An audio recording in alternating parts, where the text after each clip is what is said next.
All right, so we still haven't even watched their monthly live stream for Ashes, but they also did, and they haven't done this in a year, an Ask Me Anything with creative director, which is basically the Chris Roberts of Ashes of Creation, Stephen Sharif. And the the reason we're watching this is for I really want you guys to listen the way he communicates the work that's being done and things like that. There are definitely comparisons to SC because they have a lot to talk about, but not a lot to show. But then there is a very uh there's a very different tone to Steven versus the way we've been communicated by our community team at SC, by Chris Roberts, by whomever goes on camera, Jared, everyone. There is a different tone here, and once we get to that, I really want you guys to listen. And yeah, it's very frustrating. So here we go.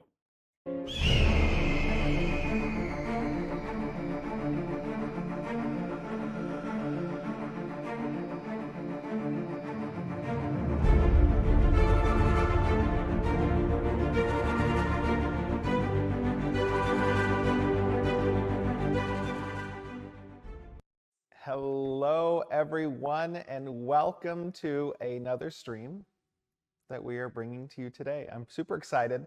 We had How's the one volume? of these last year, I believe, sometime before, I think it was before our Alpha 1 test that we did. And I had a really enjoyable time actually doing that AMA because there was a lot of fun questions. And obviously, you know, we have our monthly live streams and we show a lot of things there. And we try to dedicate as much time as we can at the end of those live streams for Q&A. But obviously there's just so many questions that get asked from the community, and it's really a great thing that you guys are so involved, those of you who are tuning in, that you ask these questions and you give us feedback. And so it means a lot to us to be able to kind of have this exchange with you, to kind of answer these questions. Very but Star from Citizen. these answers, it spawns a lot of conversation in the community.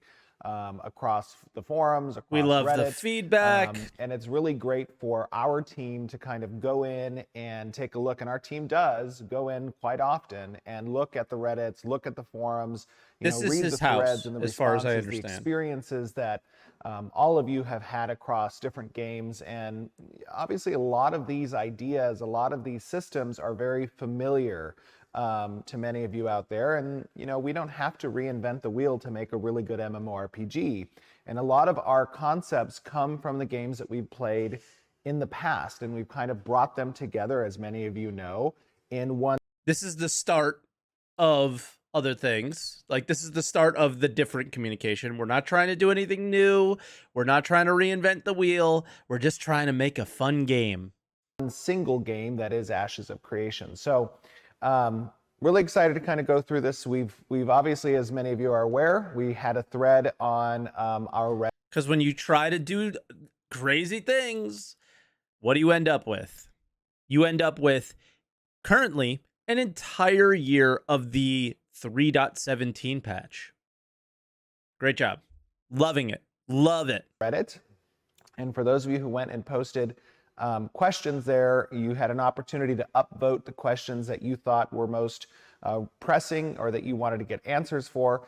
And the community team has put together these questions in a list of 50 that, we'll see how many we get through today, but has put them together. I haven't had much of an opportunity to kind of look through them, so I'll be answering them a bit off the cuff, just obviously from my knowledge. At least you could play SC. You can't even play this yet. Oh, we'll get to that here as well, because you can't play SC. They already played the base of Ashes of Creation. People already have, with no NDA at all. And if there are some things that I can't answer, of course, I will say that we'll be reserving the answers for later, but I don't expect that we will have that issue. So I have my trusty iPad here. I'm going to take a look at some of these questions, and we will begin. So The number one upvoted question that was present on the Holy shit, I can't help but respond to chat because I mean, this is just super simple to shut a lot of these comments down. Most games have once a year patches. Star Citizen has spoiled you. Most games are fairly finished products and have their groundwork complete. Have persistence, have I guess like leveling systems, they're general game systems, right? Most games do have once a year patches, but they're also playable during that year without being bored in the first week? How long does it take for you to play all the content of a given patch in Star Citizen? It can be done in a day. It can be done in a day. The new content can be completed in a day. I'm sorry, it's not a game. You can argue whatever you want. It's not a game. This not a finished product, not released. You know, I'm not saying this is better than that, but like get this Star Citizen copium out of your system because there's like this is not normal. Okay? I'm not white knighting Ashes. There's nothing to white knight. There's no game to play. There's not, you know. But this is crazy. The defense of the current situation where you've played 317 for a year in the 10th anniversary of Star Citizen's history, still do not even have persistence working.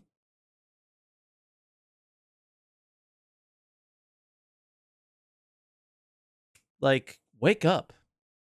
Remember 10 for the chairman. Is this not the same format? I think you'll see why it's not the same format very quickly. It's not a bunch of neckbeard nerds asking about the most ridiculous things that will be in the game. It's actual MMORPG players asking legitimate questions and getting legitimate answers. On the Reddit thread was... They also may have neckbeards. Since Ashes will need a healthy and active player base on each server, do you have a plan in place to deal with server merges? Yes, this is a 10 for the chairman, but the actual top voted questions got answered. Unlike at CIG, where the top voted questions often get ignored. First question, a great example. Somebody who's interested in an actual system in the game. There you go. That was asked by Hybrid PS2. So, to answer that question, yes, we do have a plan in place for how we would want to go about conducting server merges. For all of us I don't who like played this plan, MMORPGs, personally. we're aware that over time, populations can dwindle on a particular server. New user acquisition isn't usually the strongest aspect of MMOs. Typically, you see a large portion of the population start on day one, and a lot of MMOs suffer a bit of attrition going forward from that. And of course, there are opportunities to recoup that population during expansions and during updates. But ultimately, most MMOs that we've played fall into needing to have server merges.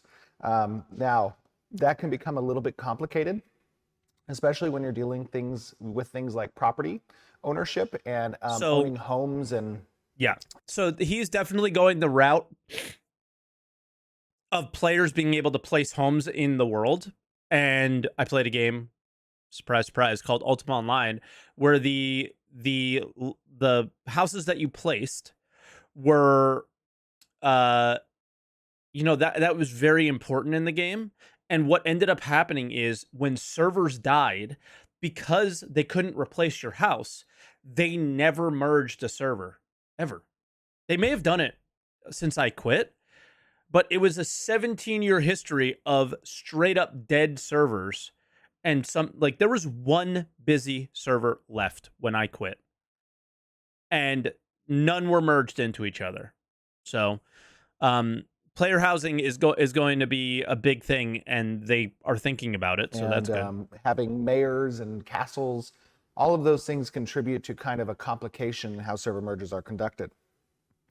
For Ashes of Creation, excuse me, I might cough a little bit during this AMA, but I apologize. They also had to scale a company from 10 to 800, not an easy challenge. No, they didn't. They didn't need 800 people. Why did they need 800 people at Star Citizen? Holy shit, this is so easy. This is so easy, guys. You're so easy and you're so blinded by, like, I don't know what. This is it is so easy to shit on these comments. Why did they need 800 people? Why do they need to keep expanding? Why do they need to keep getting more people? Because there was massive feature creep.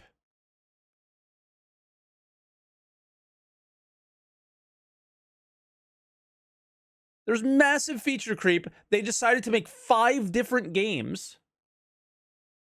Okay? This wasn't a thing they had to do. This was a thing they chose to do. I don't care how easy or hard it is. These were things that they chose to do. Okay? Chill out. Somehow gifted a sub to Steven Sharif. Thank you. Apologize in advance. For Ashes of Creation, we have also an element of world building, and that's how these cities obviously come up. Now, we know that Ashes of Creation will facilitate regionalized server locations, and this means that prime times in those Why talk about server mergers when the game is years away from launch? Oh my god, this is so easy, guys. Because people want to know, are they thinking about me? Do they have all their bases covered? Are these guys is this the real deal? Does this guy know what he's talking about? This was the top voted question. Why? Because everybody's played in an MMO where they got merged and it fucking sucked. And it was shit. And they get to know the answer before they ever decide to buy it. This could be the decision whether or not they buy the game. The associated time zone that they're in. And as such, server merges will be conducted within those particular regions between servers that share that prime time zone, so that we're not mixing populations with different regions as we do the merges. That's one aspect of the merge strategy that we have as part of our solution for server merges in the future. Obviously. In addition, there is something that we would consider a weak and strong server. When we think about pairing servers into those merges, we think about how the populations have progressed at the time the decision gets made to make a server merge. Okay. And we would have the weak server merge into the strong server. Depending on what that means from the player's perspective of things like usernames and the ability to change those names because names are unique on a per server basis. There would be an opportunity for players to make name changes who are coming from the weaker server. And then when it comes to land ownership and property ownership, the weak server that's merging into the strong server, there's 2 potentials there. One, it would be a reset on those land ownerships and homes for both servers. And, that's crazy. And they would conduct the opportunity to reestablish their ownership when that merge is complete. Or the alternative, if there's a much stronger server, then the weak server would be coming in with an opportunity to make that population reacquire those houses. This is something that is, of course, important, and you guys giving feedback on kind of the types of strategies you've seen in the past would be super beneficial. It depends on how important housing is. It was like Paramount and Ultima Online. That's where you kept all your stuff. But it just depends on how big housing is. But imagine if you had a really healthy server and you were a part of the community on that server that made it healthy, like guilds and things like that. And then some crappy server who was, toxic or whatever, cheaters, whatever you want to, reasons why people left a given server, comes over and then everything gets wiped. That's crazy to me. This was like the worst answer that I heard so far. Official to comment on and talk about how you would foresee server merges working best in Ashes of Creation. The second question. I think they just gotta I don't know, give them money or something like that to replace the house that they lost, uh, like the financial element of it, and then come in and then they can purchase homes or place homes if there's room. I that's just how I feel. Question If your that server we sucks, you're have fucked on that. next up is, what work or milestones still need to be completed before Alpha 2's launch? And this is from Judgment Dismal. So this was a when question essentially, like when will Alpha 2 launch? And this is I think pretty promising. A large portion, excuse me, a large portion of what we are doing, as you guys saw in Alpha 1, a lot of core systems were stood up. That's progression, that's AI behaviors, that's open world tech, that's distributed services, distributed servers, that's Already had server the meshing ability to maintain persistence, and to persistence. acquire and progress, combat stats and the skill trees, nodes leveling, collecting experience, all that stuff we saw as there was no NDA present for Alpha 1. So those are kind of core mechanics, right?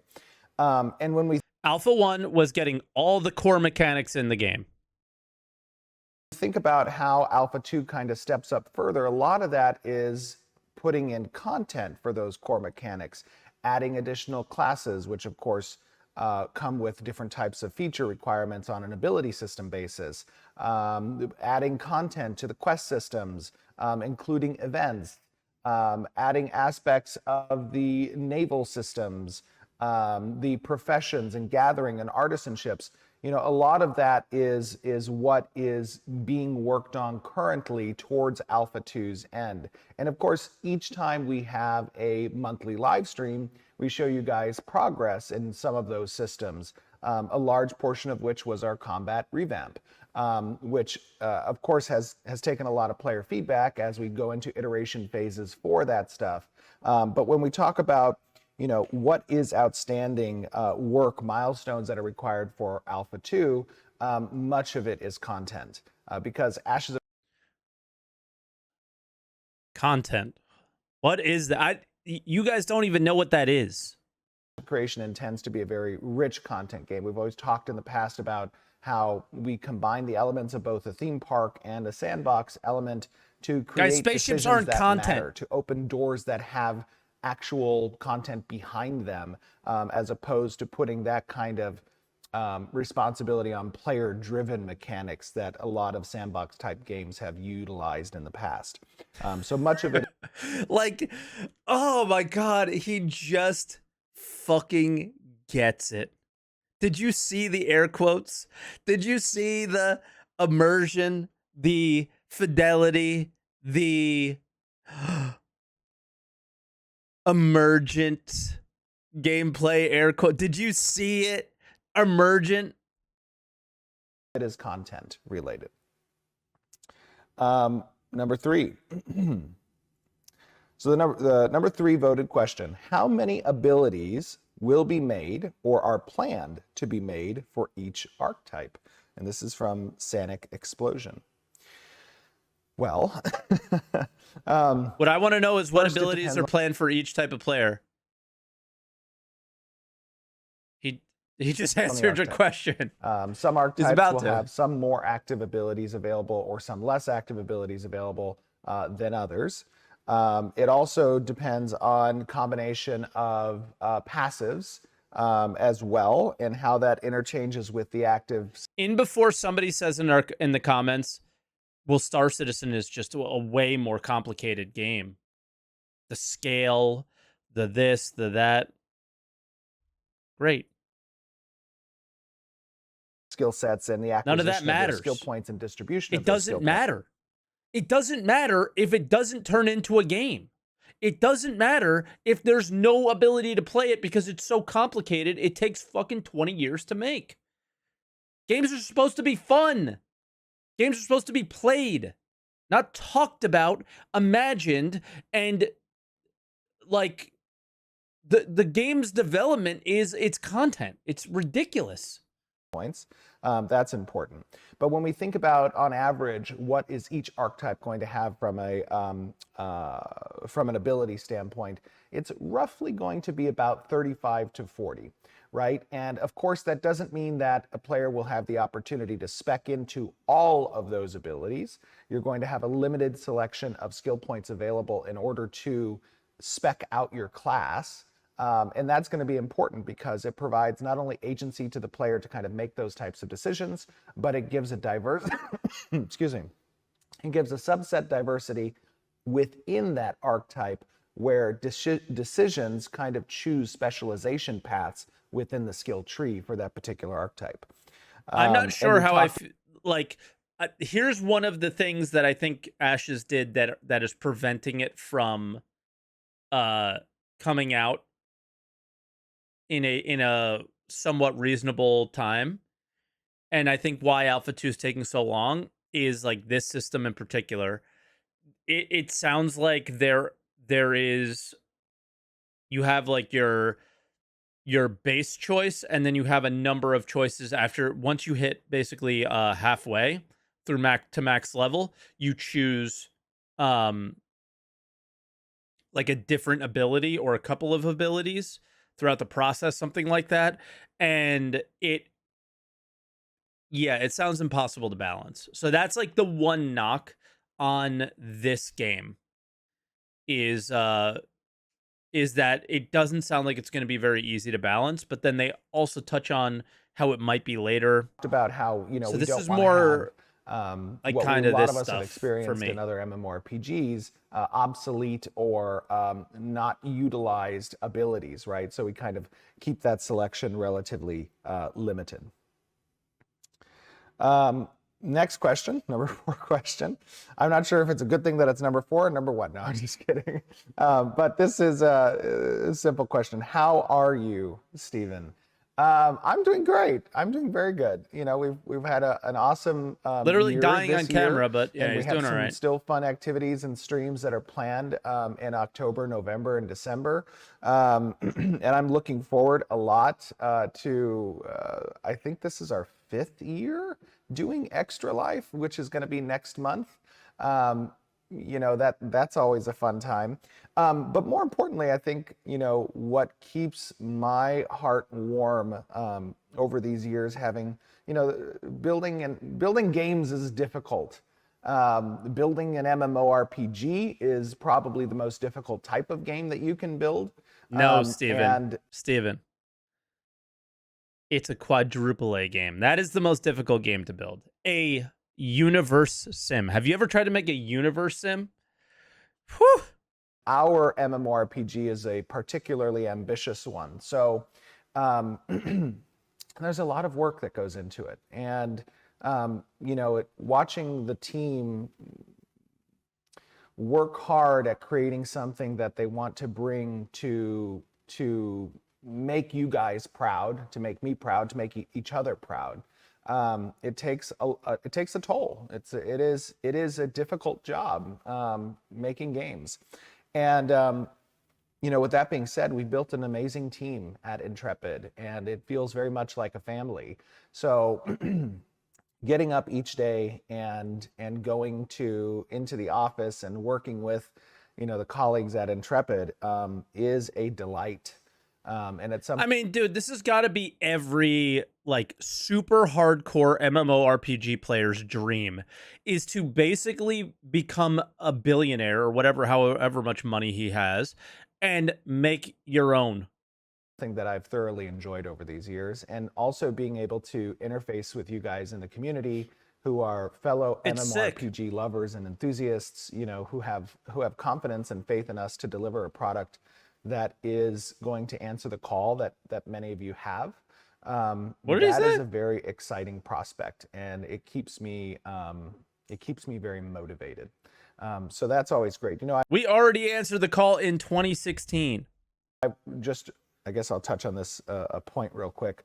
Recently I've heard some discussion, from different parts of MMORPG genre and audiences about, why follow a development process? Why not wait until the product is complete and, try the product then and talk about it then? And I just want to stress that as consumers, All right, this part is this shots at Job Strife Hayes? I don't know the reference here, but the like just a good question, right? Like why? And now I'm kind of curious what he's going to say. I don't remember what he said here, but I'm assuming it's the feedback loop, right? My guess is going to be the feedback loop. of We this love your feedback. We use it. Blah blah blah blah blah. And I'm sure they do, but that is very much the thing Star Citizen has kind of lived off of for many, many years now too. So I just kind of buy it. I just don't buy it. this product, as consumers of this genre, as players of MMORPGs, many of us have felt that the genre has gone in a direction that doesn't represent what the player base wants. Oh, okay. And one of the Maybe very not. important aspects of our development process is that by having this following of the development, this interaction, this opportunity to provide feedback, Oh, yep, this there it is. opportunity to Okay. get a look under the hood and watch development over time and see things progress and communicate with the It's developers the and Star give your Citizen model that thoughts and they're using opinions and too. Don't experiences. That's a very rare opportunity for the consumer to dictate the course, to a degree, to dictate the course of what a company or a product provider is giving you. And it's a rare opportunity because oftentimes these developments go for years without ever touching the consumer base from a feedback perspective. And the opportunity to provide iterative feedback during that process is lost. And when the product gets completed, there's not much you can do at that point other than hope to update in future expansions and correct and iterate in that regard. But as we right, and know, like a lot of products. all this is true and great and fine. Um, but I imagine most people who provided feedback in the early days of Star Citizen or whatever, um, don't think that they're buying a game that's going to be developed for a decade or something like that, right? So, uh, yeah, the difference here is I think they have their main design elements, and then they're gathering feedback on the little things. The hey, like I think the most recent feedback thread was like, what's your opinions on uh gathering professions and PvP and how they interact with each other, right? So miners out in the world and PKers killing them, right? It's not just combat, it's that exact interaction is a small piece of the entire pie, right? So I think that that's more what they're kind of looking at is the PK versus kind of really not casual but non-aggressive player. Only have one chance at launching. Sometimes that's not the case. There are of course, there are of course examples where that's not the case, but the opportunity to get involved early and during development is a very important consumer responsibility. And I think that demonstrating that as part of our development process has brought in a considerable amount of benefit to what Ashes of Creation hopes to be as a product. I also think this works where it doesn't work with Star Citizen because um we're not consumers. It's not about like consuming the product for them. It's about being customers. Like I think that there's a difference between being responsible to the people who consume your game versus customer. And I think with Star Citizen we're still customers. And yeah. So I want to thank you guys for participating in that. Those of you who are watching, those of you who comment, those of you who interact with us on a monthly basis for our live streams. I know that it is something that takes a lot of patience to watch something you've dreamed about or that you have a strong desire to play. And it is something that's difficult, but we really appreciate it at the studio.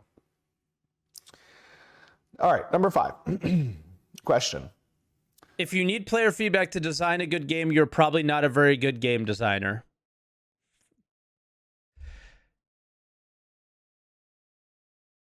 So literally every single game that's come out is... Oh my god. I'm waiting for the other game designer to comment because one of them already did. That are in the chat. I'm waiting for the other one at the moment before I hit play. There's 2 designers in chat right now. One already said, I disagree. Like, yeah, like, is this the dumbest comment? Like, are we all competing for the #1 dumbest comment of all time today? I don't understand. When can we expect to see I'm not even responding how to that. secondary archetypes work in game? From the Dictator. So I've answered this in the past. We will be experiencing secondary archetypes, and you will likely be seeing them very soon in some upcoming streams, but you will be experiencing them in Alpha 2 to some degree. This is really what makes a class feel different from an archetype. And to make sure we're clear on kind of what that terminology differential is, archetypes are the base 8 versions that you select. Classes are the combinations of the secondary archetype you select halfway through your leveling process. And it can dramatically change both the role as well as the active abilities that your primary archetype provides you. So we want to make sure that Alpha 2 has a healthy amount of those secondary archetype choices, especially when it comes to augmentation of abilities, because that is an integral role in defining what these classes represent. So Alpha 2 is the answer to that. Number 6, next question. Can we expect to get any pre-alpha spot tests this year or early next year? And would those be on NDA? From Lineker 180. Yes, we will be having spot tests. Well, we're already doing spot tests internally. I wonder who can get in these right now. But we will be including spot tests with some of individuals from the community as part of the next several months. And those will likely be under NDA. And that's because there are specific core systems that are part of Alpha 2 that we want to test. Holy shit, it gets dumber and dumber. If the architect needs feedback of the people living in the house he built, does he really know what he's doing?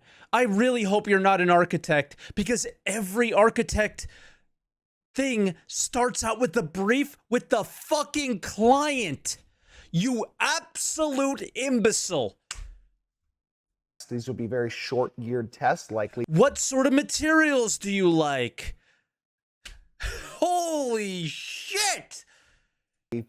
Hours long, starting first with some portions of the community that are present from Alpha 1 and for Alpha 2. But when we have dates solidified for those tests, you will be receiving communication from our community team. And that will be through email, of course, to the accounts that you have registered with us. And you'll be made aware well in advance of when those tests are upcoming. And to remind you, of course, Alpha 2 is not under NDA. So when Alpha 2 starts, that will not be under NDA. Okay. Holy. We're going to watch an architecture video right after this, Number okay? 7, top voted. Assuming that staffs are melee weapons, could you explain briefly what are the main differences going to be between orbs, wands, and spellbooks as magical ranged weapons? From Liss Pliss. Um, so some staffs actually will be ranged. Interesting note. Some staffs will be melee. The main differences between what orbs, wands, and spellbooks represent as magical NEX, at ranged least you get that it's weapons content are going to be in and their it's not weapon skill personal. trees. And it's important to note and remember God bless. that weapons themselves You're one of the have few. their own bespoke skill trees that, through using these weapons, will provide you passives as well as proc-based type benefits that you can spec into as you are progressing within your experience of that particular weapon's skill tree. So that's weapons the have their own primary skill difference. tree. But in Jeez, addition, man. obviously, How are they going attack to balance speed, all attack this? range, different types of stat bonuses and waterfall stats that can be present on those types of weapons. Those are all differentiators between not just ranged weapons, but melee weapons as well. Okay, question number 8. I think that's how I understood What are it. your plans to make healing skills fun, deep, and effective in action camera? And this is actually a question I'm not going to answer in too much detail, and there's a reason for that. We have an upcoming stream where we're going to be talking about the cleric in Alpha 2 and demonstrating some of the abilities and gameplay from the cleric, and that's going to be coming up relatively soon. Nice. But you know what makes healing fun for a lot of healers? For me personally, and I play healers often in MMOs. I've For me never really played a personally, healer. It is almost like a little bit of a whack-a-mole type of game, right? Where if I'm in a party and I am the dedicated healer in that party, I'm very conscious of obviously conserving my mana for any spike situations that might call for me to be able to pinch heal.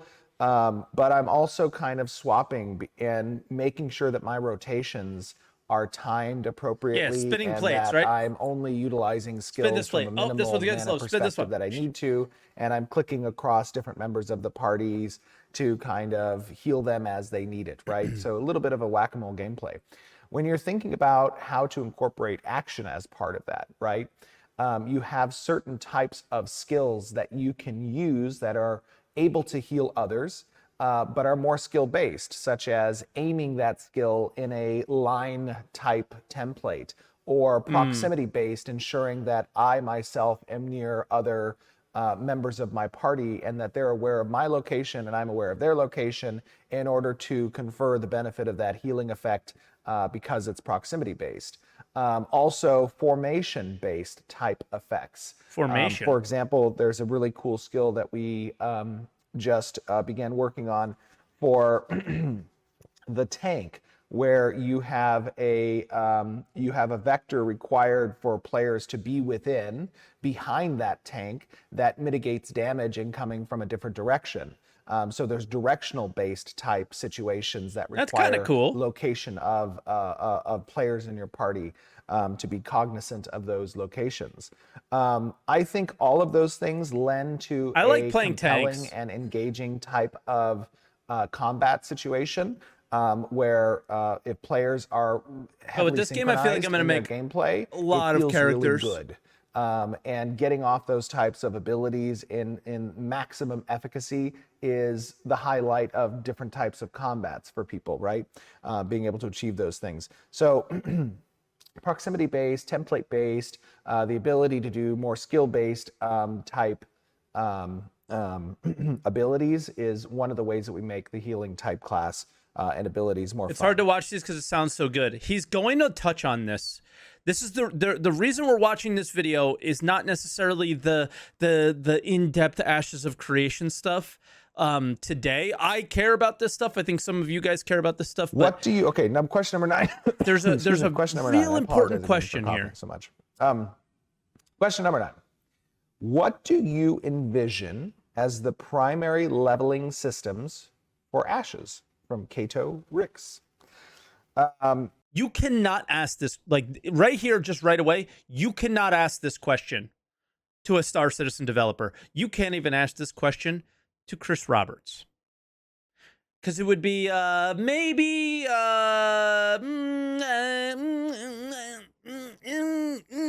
you know, like that's what it's gonna be. You can't ask these things. That starts. You cannot ask this question. You cannot ask this. You will get an answer from Chris, but what kind of answer would you get? I guarantee it won't sound like this. The primary leveling systems. So that's a bit traditional in the sense that when you are in the game and you're talking about leveling your adventuring class, right? And that's your I know Star Citizen is not an RPG. It's not like leveling. Like how do you progress in Star Citizen? Right? It doesn't have to be the taking the question literally. Right? Like why do you play Star Citizen? What's your progression? What are things like, yeah, like how do you advance your character? How do you feel like you're moving forward in the game, right? archetype and your secondary. Questing and grinding are the two ways that are primary, right? Now, of course, you can achieve experience for your adventuring class through PvP, through artisanship and professions, through exploration, through raiding. But the primary methods are going to be a bit traditional in questing, story arcs, events, as well as through grinding mobs. Hell And, yeah. I like that. you know, A when lot of I people talk a don't. little bit about kind of what that experience entails, my experiences that I've enjoyed in games is where a portion of your level does require you, or at least the adventuring level, to go out and interface with general populations or to find a group and friends and level in a dungeon or in a group setting. It also I requires do you to kill not the same personally pig enjoy when the 500 entirety of a times. level can be achieved through simply questing, where you move from quest to quest station and you just do that the entire way, and that will level you up to max level. There's a beautiful world out there in Ashes of Creation. And while questing can show you some of that world, there is also an element of that world that is wilderness and explorative, right? Where by going out and grinding and killing general population monsters as part of your leveling process, you are helping lend towards the development of civilization. You're helping bring nodes up. And that unlocks additional quest lines and story arcs and events, right? So there's a little bit of an equilibrium between that in a more traditional sense. I like this thought process, but not All really right, related to question SC. number 10, and this will be the top 10 questions that were voted up. What are some of the biggest challenges at this point of time before releasing Alpha 2? So this is basically Now that is everybody asking when questions without asking when questions. a good question. I just want to play Alpha 2. What When's are it coming some out? of the biggest challenges? Well, one of the challenges, of course, is going to be the QA process, right? And we have a lot of rapid development at Intrepid Studios, which means that we will test things and iterate on those things fast. And sometimes that can be a really good thing because we get an immediate, hands-on look and feel touch of a particular system or feature. Okay. And sometimes that pace of development can introduce bugs, and it can introduce just a lot of things that need to be kept track of as you're creating, the game. And that can be a tough process to find all those bugs and to make sure we fix those in time for a front-facing or public display of the product. And that's one of the dual-edged swords, the kind of thing of a transparent development process, is we're wanting to get things out there quickly and iterate on those so we can get feedback and iterate on that feedback. And in doing so, sometimes, we can have bugs that are unintended. So that's one difficulty. Another challenge is the sheer scope of the content, right? There's a lot, as I said before, there's a lot of content in Ashes of Creation. And that development, is a big effort. And obviously we have a lot of talented individuals on the team that I've talked about many times in the past. You've seen them, we've talked about with them on live streams. But that is a big effort to create a lot of that content.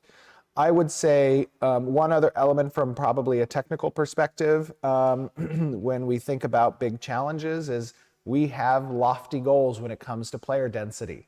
And being able to have a customized network.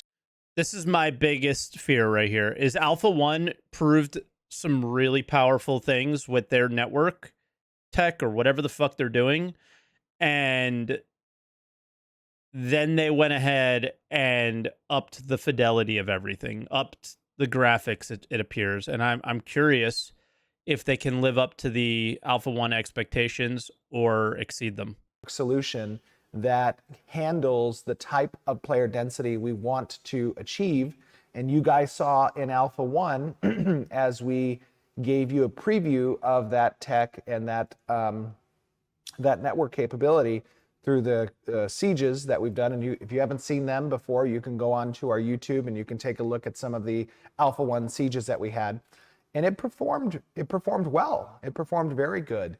You know, a lot of the MMOs that I played in, when you have over 50 people in an area, things start to get a little bit choppy.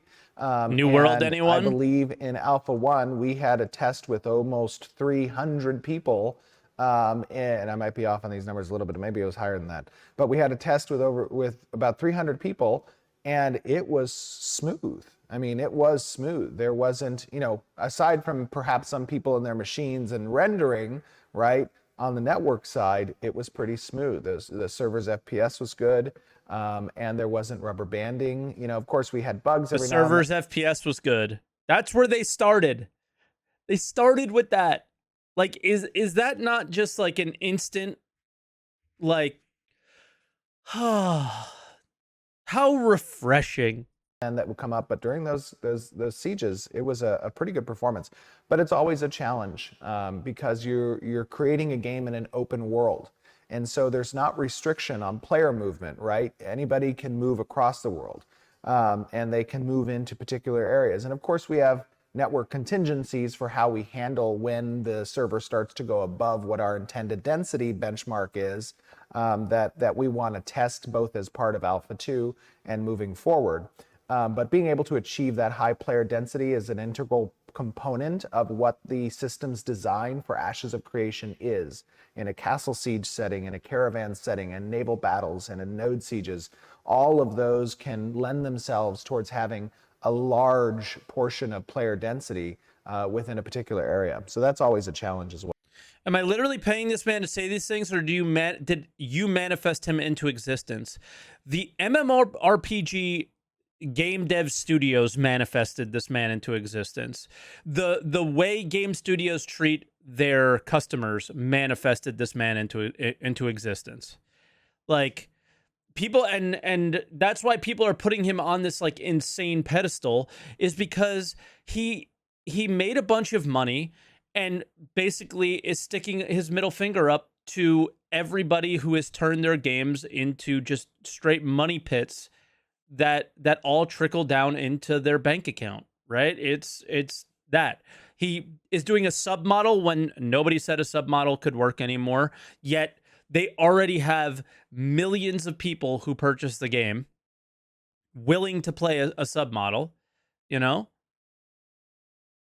It's not just ArcAge player. It's just like angry MMORPG player is tired of the way they're making MMORPGs. I don't know how he became a millionaire. A bunch of people said he did a multi-level marketing scheme. Maybe he did, maybe he didn't. Maybe he's doing it again. But he's certainly saying the right things so far. But not only is he saying the right things, but he's also showed the right things. Well, all right. Question number 11, and I apologize. Hopefully this isn't going, too fast for you guys. I want to try to get as many questions as we can within the hour. So question number 11. How is the render distance vision on the sea? And will an item like a spyglass be acquirable in order to get a zoom in? And this is from Maisie0819. So render distance We'll on the see, sea. Matt. Only time will tell. The character render distance is going to be similar to what the character render distance is on land. So that's not going to change on sea. What, however, will be available to you that is going to be much further than the character distance is the ship viewable distance. So when you see other ships, depending on the class and size of that ship, you will see them on the horizon at greater distances just from your character's viewport, right? LODs. However, when you incorporate apparatuses like spyglasses, which we do have available, and it depends on whether or not the ship has that type of attachment, both one available to it, but two equipped to it, because these are interchangeable attachment slots that you can choose to spec your ship out based on the class of vessel you have, what type of attachments it can contain because of its class, and then what you're able to acquire as well. Thank you. Those are going to be available to you. And now those will provide you more of a overview radar perspective of the surrounding area around your ship. And the distances of that radar, essentially, will be also predicated on the class of ship and the type of spyglass or type of sounds like ship and R gauge. I think they're straight copying R gauge with and this. it is important to note He's that openly you admitted have an element of what's above the water, what types of ship are above the water, but also, as we know, we have, as you know, we have aquatic mounts also, which are capable of going under the water. And some of those mounts have abilities that affects ships that you can acquire. And as How such, much for the there will be Kraken? other types of tools that ships can have in order to Mount. detect 3K? movement under the water as well. So that's important. Okay. Question number. So he made a website for selling MLM juice and vitamins and made a fuck ton of money and invested that money in real estate, for those wondering. Yeah, dude, vitamins. Some of the richest people that I've dealt poker to, vitamins. Because they don't have to be like inspected by the FDA for whatever reason. So they're like bringing in vitamins from South America and then selling them in America at like insane. Yeah, it's wild. Yeah.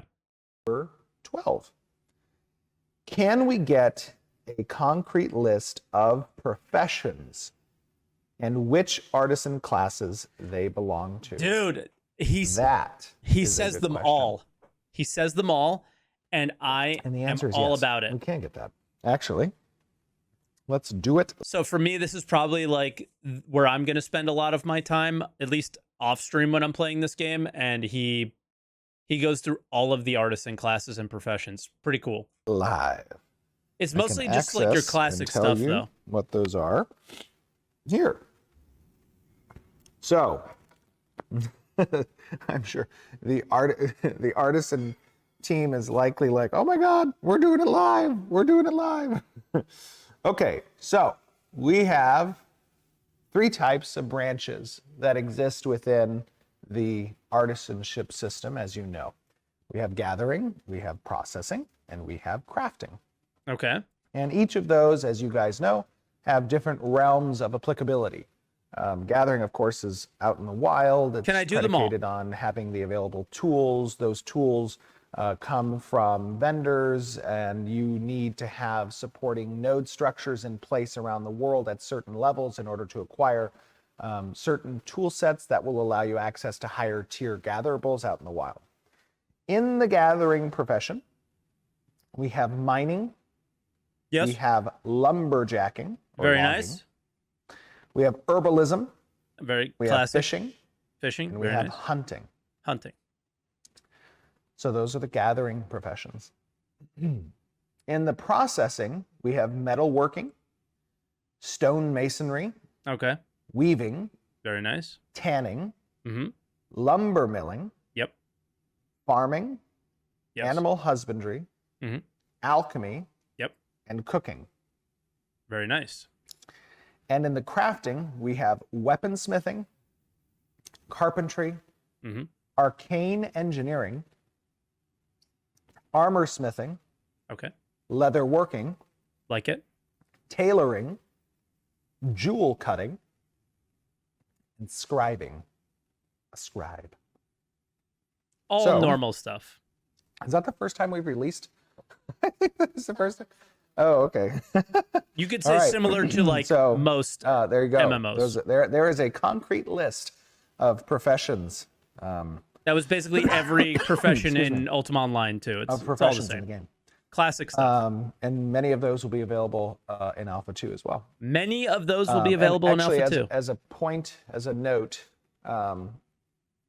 something that we'll be collecting more. You don't know what scribing is for? So with in at least in Ultima Online, so my guess is you have to make magic books in order to cast magic spells. And in order to fill those books with the spells, you have to inscribe scrolls with the spells that you put in the book, and then the book is how you like you have to have the book as your essentially your weapon in your hand in order to cast the spell. Feedback on is there is a gameplay layer to crafting. And those professions that I listed for the crafting, when you go to create a particular item, you will have the opportunity to interface with Mortal Online is Ultima Online. So Mortal Online is what Ultima Online was in its early days in 2022. That's the guy who made that game wanted to remake UO and basically did. But I don't know. I'm just not into it. with that gameplay layer. And for example, and this is something you guys will be testing, this will be probably one of the spot tests actually that's coming up before Alpha 2. For example, if you're creating a sword and you're crafting that sword, you will have an interface, a gameplay layer that you will see, and you will begin to hammer actually that sword into an appropriate outline. And your performance there can help influence the outcome of your craft in that sense. Now, this is So it's something skill-based? we especially want to give feedback or get feedback on. You know, what is it like to interface with that type of gameplay layer? Is that something desired by crafters? Our designers, Corey, Brian, Mike, have done an awesome job in kind of detailing out what each of these professions within the crafting realm will utilize from a gameplay layer perspective when completing these crafts. Fortnite? And I think it's interesting. I think it's cool. But getting player feedback on that, because this is something that is a bit different than what we're accustomed to in a lot of MMOs that we played, especially from the traditional crafter's perspective. Getting your guys' feedback on that is something that's going to be important. So keep a lookout for that. I mean, my initial feedback is I like the idea when games prevent botting, and that would be a way to do it. But yeah. Okay. Question number 13. How many active players, monthly subs, are necessary for the game to survive? That's a interesting question. And at how many active players would I consider the game to be a success? Well, that is a good question. I don't have a specific number. I love how he answers this. What I remember this is answer. necessary for the game to survive. What I would tell you is that we have millions of pre-registrations for Ashes of Creation. And it has been absolutely phenomenal to see the excitement that exists out in the community and in the genre itself of old school players, legacy MMO players, who have wanted to see these types of systems merged into a single title for a while now. But more importantly, also a dedication and commitment from a company to ensure that the integrity of the game is not broken by pay-to-win monetization strategies or by pay-to-convenience monetization strategies. And I believe that has been a primary motivation for a lot of players to be excited about Ashes of Creation and to follow its development. When I think what the active player count will be on launch based on forecasts and projections that we internally create that are predicated on pre-registration growth, on average revenue. The difference between Steven Sharif and Chris Roberts is Sharif is a businessman. Roberts has gaming in his DNA. Holy shit. You now take the cake. You now take the cake for the dumbest comment of the day. It is literally the opposite if you look at both games. First off, both of these guys have gaming in their DNA. One of them made games, and one of them played a lot of them. This is the played a lot of them guy on the screen now. Chris Roberts made a lot of games and played a lot of games. Okay?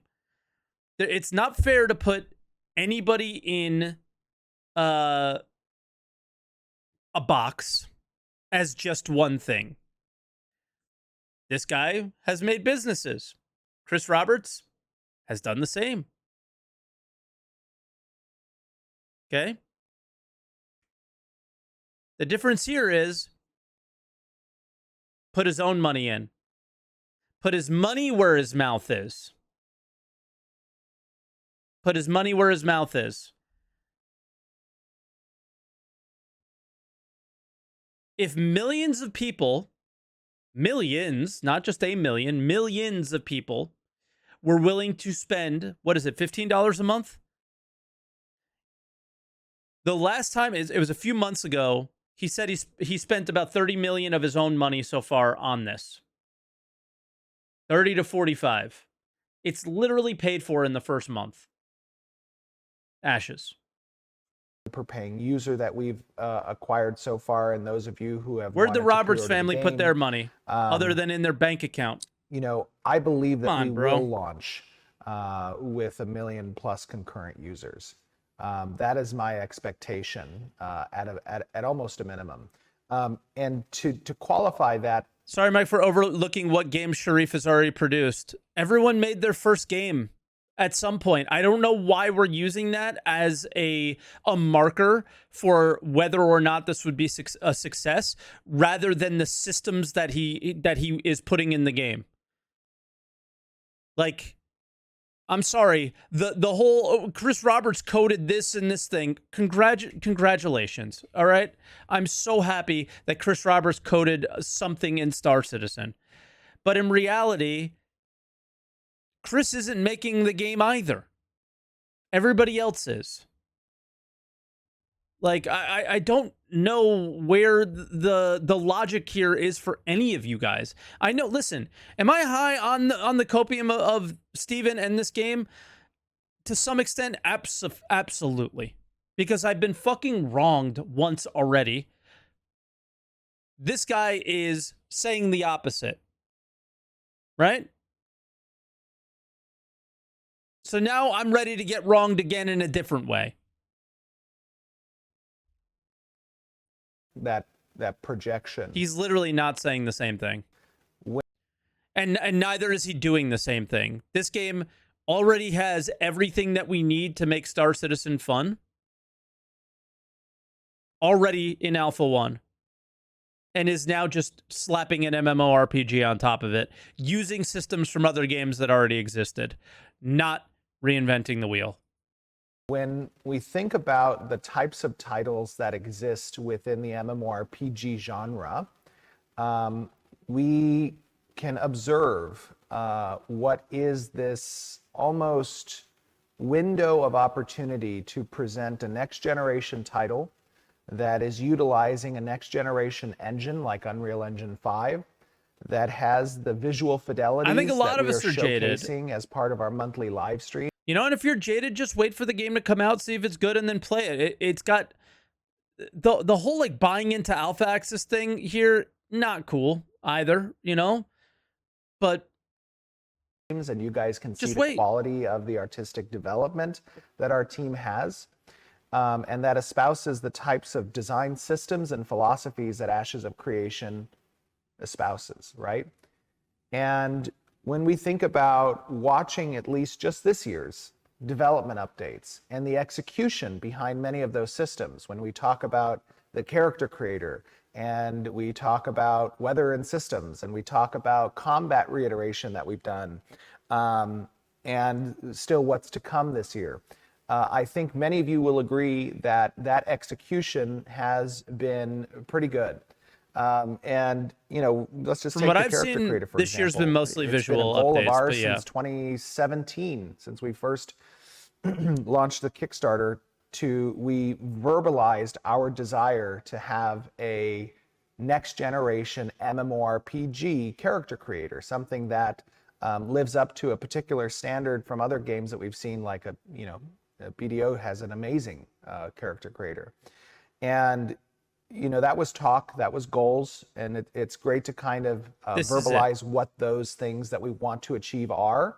And this year you got to see the first iteration of that character creator. And I think to many people's surprise, there was an execution there that held up to what our desires were and what our verbal goals that we stipulated were. So in that, they have verbal goals, and they achieved them. They achieved one of them, right?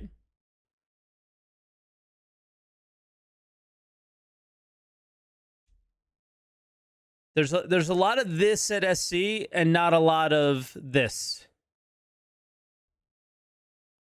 that regard, There's a lot of what could be done, not a lot of what is being done, not a lot of what will be done. when we think about executing on the designs and systems that we've talked about for so long and we've seen as part of the core feature set available in Alpha 1, I believe that Ashes of Creation will be one of the most popular MMOs. And that belief is a healthy belief. It is not a bad thing. It's not overhyping. It is, you want people who are working on this product to have a goal to achieve something great. And when you have those goals, that creates pressure, it creates excitement, it creates motivation. All of those things are ingredients in the recipe for success. So that's something that's an important and healthy thing to have. So I hope that answers your question. Okay, question number 14. Shit, I hope the internet doesn't go out. How far along with completion of class combat are you? Is that like a percentage base? Are we going to see the Summoner, Cleric, Mage, Rogue, Bard before Alpha 2? Yes, we will see some of those before Alpha 2. How far are we along with that class completion? Well, there's a lot that goes into making Rogue was my favorite class in UO. Right? When we talk about what the crux of that is, it's the ability system, right? It is creating these unique abilities that have sometimes very bespoke mechanics that are involved. Margaret's like, hey, you got to smile. I'm like, I know, I forgot. Sometimes I get too a little clinical when I talk about design, so I apologize for that. But yes, so to answer that question, a lot of it is ability system. A lot of it is the combat feel, the movement, the weapons that you're using. And we've made a lot of progress as part of defining what those weapons are, how they feel, how they look, implementing the actual mechanics for them that are present in game now. And taking what we've learned from each of these and taking them on to the next class and to the next ability. And we constantly are building up that kind of repertoire of mechanics that are available in the ability system. Keenan and Adam have done an amazing job in supporting from an engineering perspective what capabilities are provided to the design team in order to create these abilities. But then there is a lot of art that's required to sell the ability as well. It's not just the design and engineering that's necessary. It's Jim and John and Matt and the VFX team and the technical art teams that are accompanying the visuals and the effects for those. Do you see how he talks about visuals? Of how it sells gameplay, not how it sells the game. He didn't lead with visuals. Another dumb holy shit. How did we collect all the dumb comment people in one place at one time on one day? He didn't lead with visuals. He led with the summoner, the cleric, the mage, the rogue, the bard. And then they developed the gameplay, and then the visuals sell it. Types of abilities, and it's the sound effects requirement from Kat and her team to to create that tactile feeling, that auditory, really important. And they've showed it on recent with the visuals updates, selling those types of abilities. So even when in a pipeline you have design completing what the mechanics of the ability are, there is still the following steps, which are finalizing the visual effects for those abilities, and then handing that off to audio to incorporate the sound effects that accompany the visual effects. And before those can even begin, it's also animation. It's also animation work that's required as well, because that pipeline is a long one. So when we talk about how are we doing in completion, we're doing pretty good. We're doing pretty good on that front. You guys will continue to see updates as they become available and are prepped for a front-facing perspective so that you guys can give your feedback. And we have another one that's coming up relatively soon to showcase. They've only showed the sword and the... Question number 15. Archer so far, I think. What is the intended leveling progression experience considering node citizenship and the lack of much fast travel? From Landshark 10 or X, sorry. The intended leveling progression. So we know that we don't have a lot of fast travel. When we think about faster travel and what's available to us, we do have node to node travel.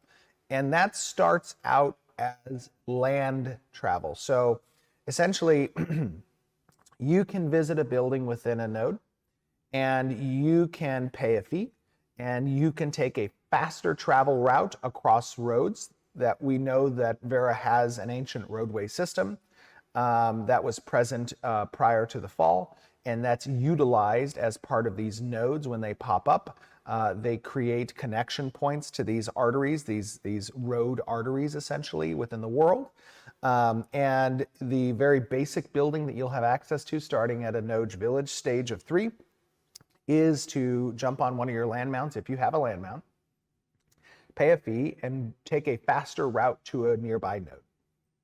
Now, why can't you just run there manually? That building at later stages, and that can now become a flight path as well. And that flight path can have longer direct connections to other nodes that also have a flight path upgrade. In addition, we have scientific nodes that when a metropolis is achieved, provide within network of that metropolis's vassal structure. Yeah, but if I have the mount to teleport to what makes it as well. Make me run faster? It's so there is weird. some faster travel that becomes available as the world progresses. So the intended leveling progression experience will start out different than it likely ends, right? When the world is new, when things are fresh, when there's not much nodes or development that's occurred, much of your experience will be localized unless you choose to spend the time, and there must be meaning behind that choice, I'm assuming, right? So that travel is meaningful. When you choose to spend that time traveling, you can leave that locality. But early in the game's experience will likely be very localized. And as the world progresses and options become more available for you to have faster travel across large swaths of land, then that experience might be less localized, and there might be more travel towards faraway lands or dungeons or points of interest in order for you to capitalize on. Okay. So I would, trying to answer this question best, the intended leveling progression is intended to be something that changes over time, and that's predicated on the state Chris of the Roberts That's Shit, it sounds like to the me. best answer I can give there. Okay. Question number Sounds more 16. like a plan rather than a If I'm a ranger kind of sure and I'm thing. 50 meters away, but I'm prone or crouched. It makes sense, but just the way he was saying it, like it all sounds reasonable. I'm not knocking on it, but it sounds more like a plan rather than a like solid thing that they're like, yeah, we intend, that kind of stuff. So it just we'll see. You won't be able to go prone, just an FYI. And the jury's still out on the crouched. Um, we're still talking about that. That's something that will require player feedback. In a bush, will my nameplate be visible? Will Ashes of Creation lessen the visibility of nameplates based on the above so that players can stalk their prey? I love this answer. So, in this, in a sense, excuse me, in a sense, New there World are if you ways hid for the you nameplate to thing. obscure your nameplate. Much of that obscurity will come from line of sight related obstructions. If I'm behind a tree, if I'm in a large bush, those are ways that you could potentially obstruct the visibility of your nameplate. However, with that being said, the spirit of what I believe this question is attempting to achieve is the ability to reduce visibility of your character and your presence within an area. And in that sense, because we are more traditional in the sense of the number of skills that are afforded each archetype, we have particular skills that are intended to do just that. The rogue, essentially. Those types of skills are things like camouflage. They are things like stealth and invisibility. They are things like disguises that can be used to perhaps even change your nameplate and visual appearance. Dude, disguises was, I think, one of the rarest items in Ultima Online was a disguise from like the original Halloween event or something like that. Almost like a Vandal mask. Weird. We really want to be able to leverage utility-based skills in your skill tree composition so that if you would like to spec into this type of role, there are particular archetypes that excel better at those things. And that helps sell class fantasy, right? And there are really cool mechanics that you can incorporate as part of that. We have a lot of objective-based gameplay. Your ability to move unseen on the battlefield is an important component of objective-based gameplay. So I would delegate a majority of that functionality you're attempting to achieve in this question outside of the realm of just in-world obfuscation and more into the realm of class role and class kits. And yes, the way he answer makes a we do fist have is those interesting. abilities. Okay, question number 17. Will archetypes like the tank or bard be as viable as DPS or healers in small-scale PvP, such as ranked arenas? From Gorilla. And I apologize, but the last question was asked by Legitimate Device 33. And if you have to say you're a legitimate device, are you a legitimate device? No, I'm just kidding. Okay, the answer to this question is tanks and bards will be viable in PvP. Yes, they will be. And the reason for that is the design philosophy of a rock, paper, scissors type of relevancy across our trinity of class systems, right? Is there any details on the rock, paper, scissors for the trinity of class systems? Because when he said this, I was like, oh, okay, that sounds nice, but I don't know any details on it. And that is the ability and if I was to look that up, how would I look it up on the wiki? that you are naturally better against because of the types of class composition, skill compositions you have available to you in your class kit. So short answer to that question, yes.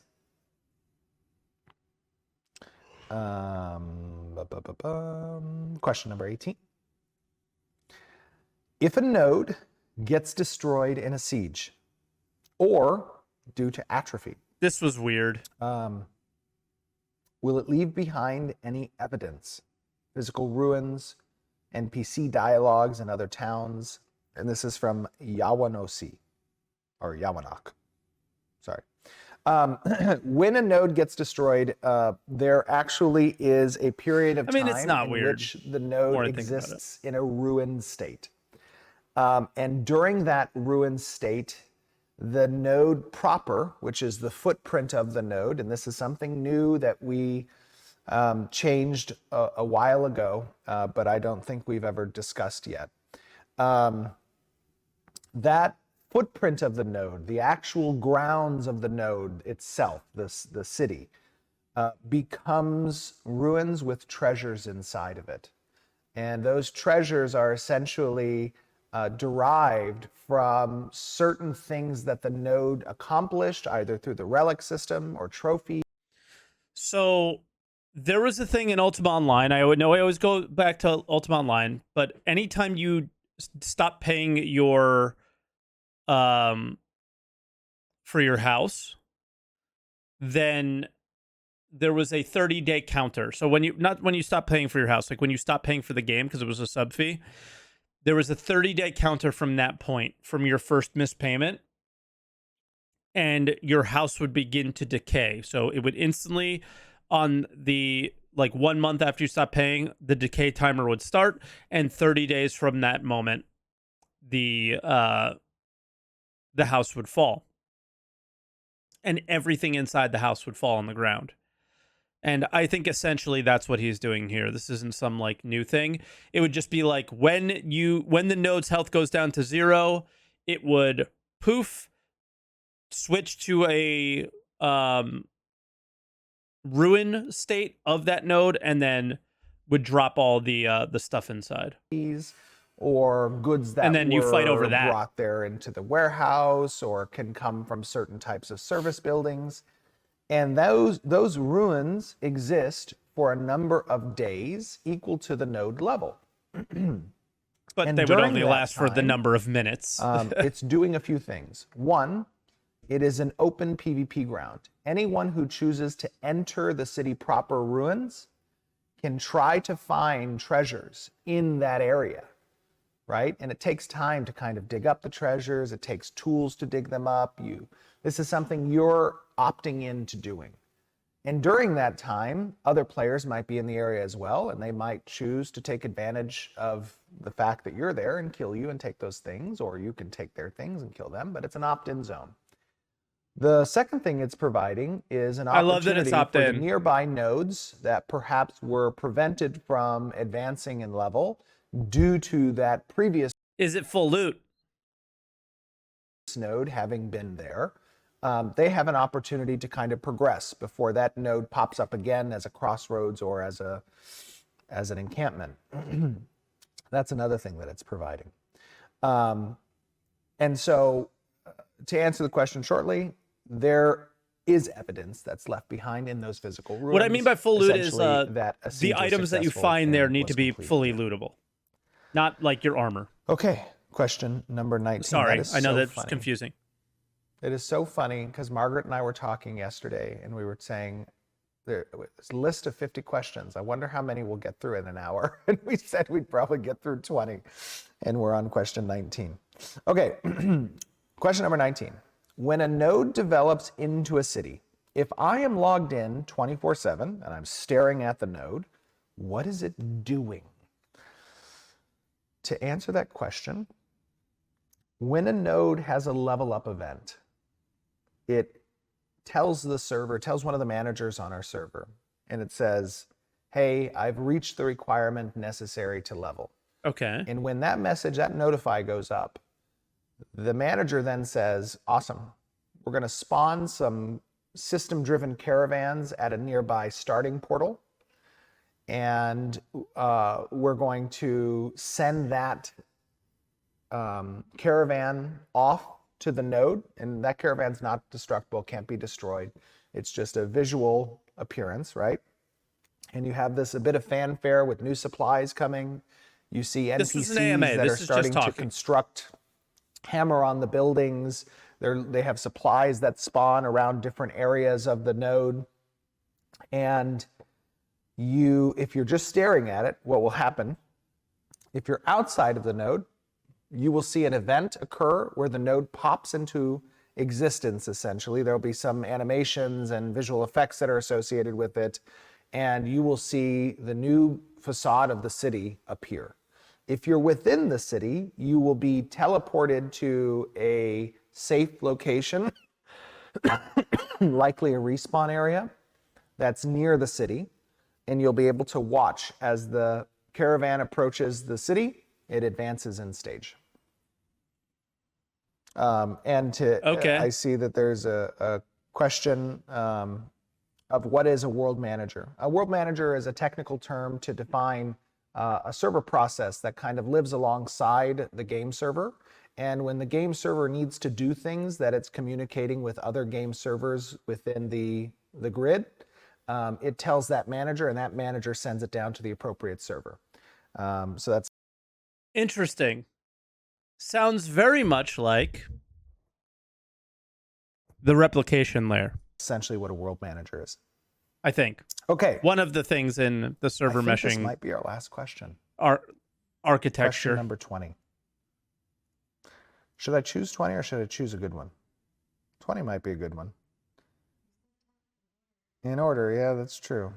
How many active skills? We kind of already answered this one. How many active skills will we expect to be able to slot? That's really up to kind of, I mean, it's going to be different. It depends. It's going to be based on how you allocate your skill points between passives and actives, and how you might invest in more active skills because those can have additional investments in them.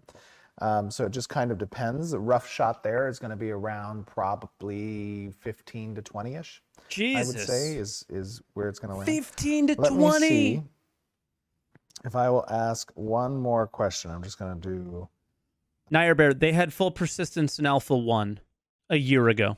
a random one here real quick, and this will be our last one. Okay. Okay, this is from Yin Kirby. Question number 31, if you want to bring that up. Will there be any castle sieges in the ocean, coastal nodes, where ships can be involved? Oh, cool question. And the answer is yes. There are specific castle. There is a specific castle and some nodes that are within range of ships. Now, on the node front, the ships really wouldn't be involved directly in the siege assault. However, there will be some nodes that have ownership over certain points of interests, such as harbors. And those points of interest during siege will have some objective-based gameplay that can be interfaced with from a naval's perspective. From a castle perspective, there are certain castles, I believe there's just one, that can be affected and is intended to be affected purely by the Navy. And then when you're on foot and you go into the castle, that's a different story. I don't know the castle gameplay. That was our last question. I hope that you guys enjoyed the AMA. I know that, The big takeaway here for me, and I don't know if he touches on it or not, is, again, is that it's really nice to talk about things, but it's way better when they actually achieve them, and they achieve them at or above the expectation of the player. So when he talked about the character creator, I know it's just a character creator, but they set out to do something and they did it. Getting certain questions answered can be a lot of fun, especially when there are some updates. We With had Star Citizen, you can compare that to a definitive the planets, profession list. planetary tech, right? I'm sure that will have a lot of conversation. They I set know out to that do Margaret something. and her team are going to They be did ready it. to pump out some articles perhaps in the future for that. And that's going to be kind of fun to hear you guys chat about. We'll be doing more of these again in the future, especially after probably Alpha 2. Another thing that's important that I want to remind those of you who are watching is that we do have an Extra Life coming up. You will be getting some information about that within this month. And that date is November 5th. So look forward to that. We're going to have a lot of fun. It's always a lot of fun. Margaret comes up with some really cool ideas to kind of torture everybody who's at the charity event. But once again, guys, I want to tell you how much we appreciate you, Christian. how much we appreciate you guys tuning in and conversing with us and giving your feedback and being part of this development. Following a development journey is not for everyone. That is for sure a thing. We're very excited about what we're doing. We know you guys are excited about it too. That excitement is great fuel for us from a motivation standpoint as a team. And it's something we love to see every time we watch a video from a content creator, or we're perusing the forums or on the Reddits or on the Googles. But when we're just out there kind of, reading what people's response and thoughts are about our designs and ideas and implementation and creation of this game. So we have much love for all of you out there in the community. And we appreciate you guys tuning in today. I have an always enjoyable time answering these questions.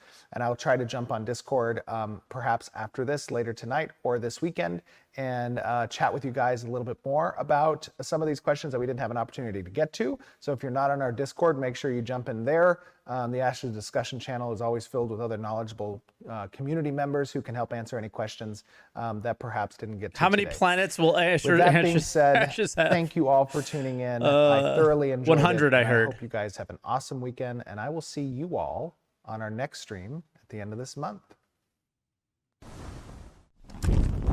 Cool. Yeah, the tone of this is just more to the point, to what the person who plays the game is interested in, the systems, the design, those kind of things, right? Is the tone is more what I'm interested in when they're talking about, the game's development and things like that.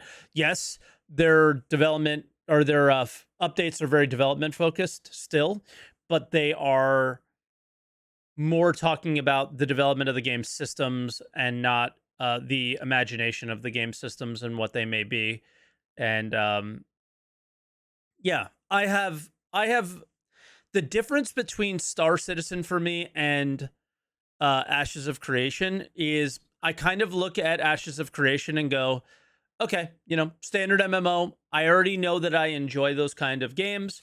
I'm probably going to enjoy this one. I don't sit here and go, yes, I'm going to create this character and create the imaginary things that I'm going to do.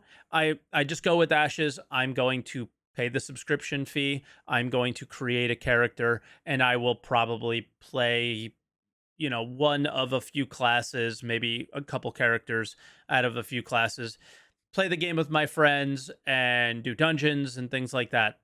With Star Citizen, there's this level of I'm going to buy a ship, so I'm going to buy the game.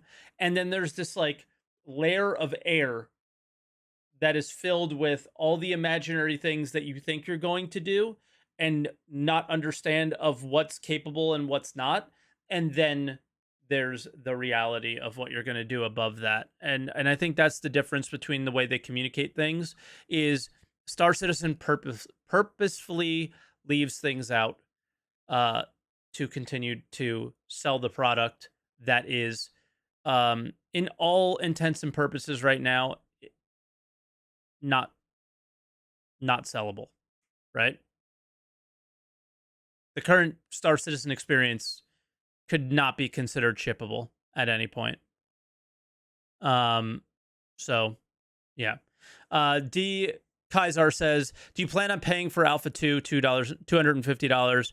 I don't know when it was. It was a couple months back. I did pay for Alpha 2. But I did it with the intention of saying, I'm a content creator, and I do feel that Star Citizen, at the time at least, was going in a direction that I was uncomfortable with and didn't think it was going to deliver. Um, After CitizenCon and a few of the things that they said, I think Star Citizen actually is going in the direction that I'd like it to go, with some, kind of player owned things and things like that. But I don't know where um I feel the